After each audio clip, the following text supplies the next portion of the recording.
This next game is in the Traxler attack, and you will learn 2 lessons rather than 1 in this one. So as I said, this game starts with the Traxler attack, and I've played Traxler a lot of times, so I knew how to go about it. And we go for it. He goes for this. We don't take the bishop, and then we defend the queen, take the rook, and now this is a line that is played by me as well, of taking the pawn to defend the bishop. But the counter to this is queen to h5 check, block, then we sacrifice the knight and then attack the king. Now we go up, and now instead of taking the knight, you can also force the queen trade, but we take the knight. So queen trade would have been better, but it's not the worst.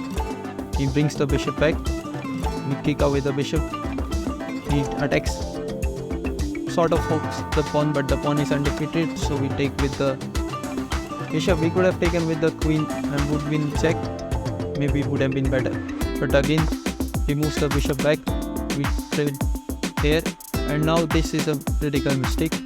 We should have focused, after this move we should have focused on development, but instead we grab the pawn, which is not the best. We should have moved either the pawn or develop the bishop. He attacks the queen, now we move away the queen, he takes, and now we give a check to, the fear is of course d captures on c3, opening up a discovered check which would lead to a checkmate. So I try to avoid those situations and force a queen trade, but he avoids the queen trade. Here he could have had a queen trade, but we missed it.